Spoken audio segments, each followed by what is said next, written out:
Hi there, I'm delighted to be here with my colleague Rita Bailey.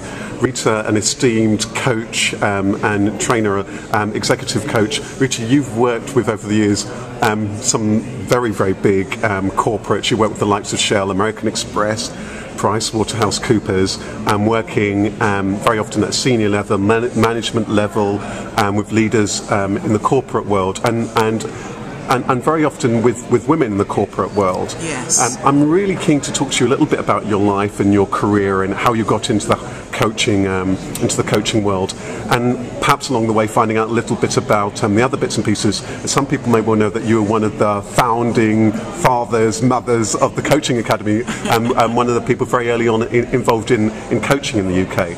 But tell me, how did you first get involved in this whole world? Well, it's a great question. So it's getting me to think way back, actually. I mean, I first started in training, working for a consortium which involved a number of different partners, so training organisations, colleges, and community organisations, as well as government agencies as well. And it was all part of a consortium which came together to really start to focus on some of the issues that really affected an area, such as people not being highly skilled or not having jobs, and really it was to focus on to try what could we do, what can we actually do to get people skilled and enable them, to empower them to actually benefit from the economic opportunities that were actually being developed in the area. Right, and that's like, from memory, I believe, was that that was in a particular area, was that in East London? And that was in East London, and yes. You played a role as then yes. chief executive, is that right? In that well, that was another role. That was right, that was another role. So I mean, yeah. I started up as a coordinator, just running programs. So yeah. I ran some really varied programs. So from sports leadership programs to programs in getting people into the Bank of England, right. for example. So customized. So I did a lot of customized training,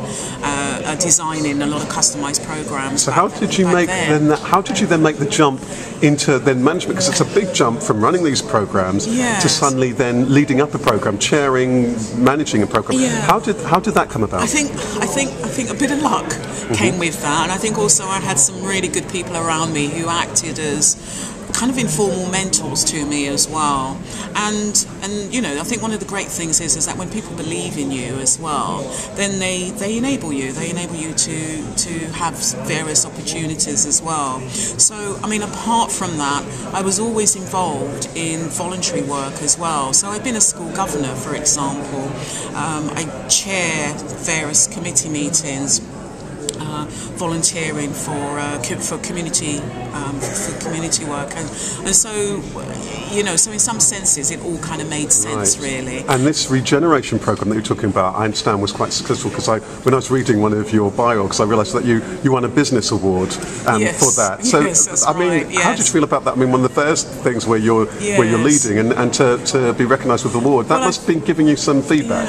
Yeah, I mean, it's great. I mean, it was just great, a great opportunity to actually be recognised for what you do. So it's a Millennium Business Award, is that yes, correct? That's right. Yeah, yes. I mean, how things basically worked was that in the particular area. So this was in the area of Bromley, for example. My concern was about giving people a voice, but not only people, but also businesses as well, because there were a lot of different decisions that the local government, local authority was making, and I thought it was a really good opportunity to actually support businesses and local people, not only to come together, but also to voice their concerns and also to voice what they would like to happen. So I organised it. I worked with the police, I chaired the local equality council as well, and I worked with a number of different people. In a sense, I was doing what I did back in East London. I was, connecting and engaging and working with different people. That's what that's what I do. Ooh. And from that, we had a big conference. I organised a big conference, a big event at the town hall, and got a number of local councillors to come and speak. I got local business owners to come and speak as well, and also leaders of community organisations as well.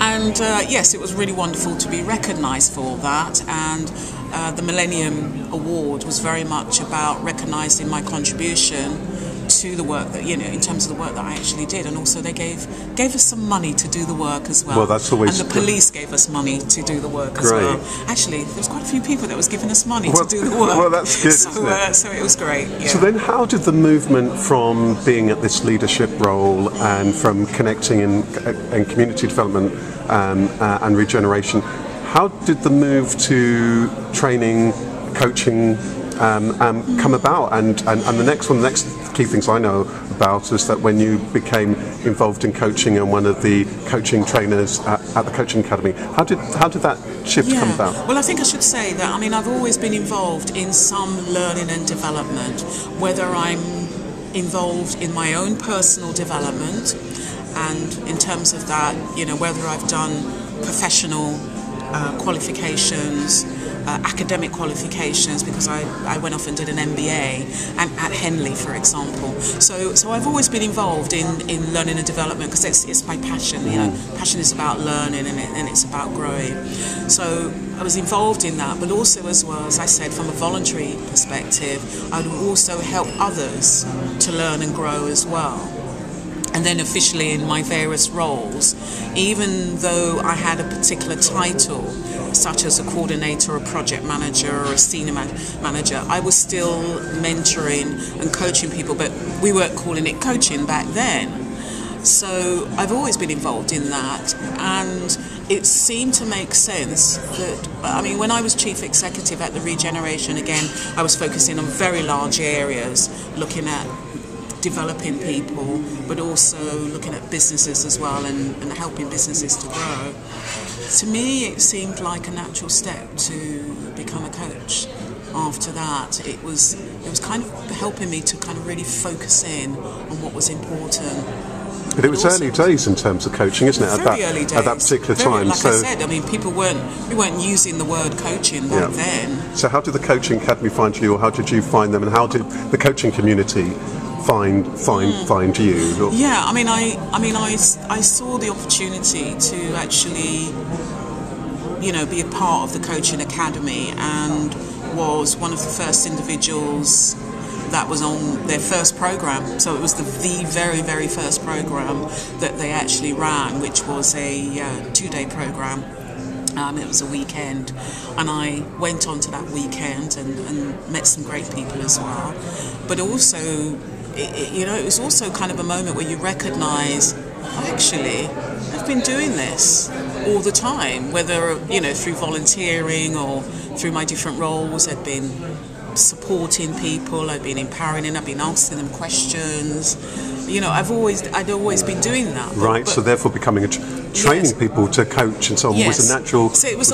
Yes, it was a natural step. It was a natural step to actually become a coach. And also I should say that I think one of the things also as well was, because of my business background and regeneration background, all of those different things, as a coach, I think one of the gifts that's given me is enabled me to be able to work in a lot of different arenas. So whether I'm working in the non-profit, working with non-profit leaders, or or whether I'm working in the corporate sector, I've been able to move very smoothly in those areas because I've worked with those people in different arenas before, in partnerships and in terms of, as I said, in terms of working to develop in the regeneration areas, because I had to work with governments, I had to work with local government, I had to work with regional bodies, I had to work with the national government at the time as well.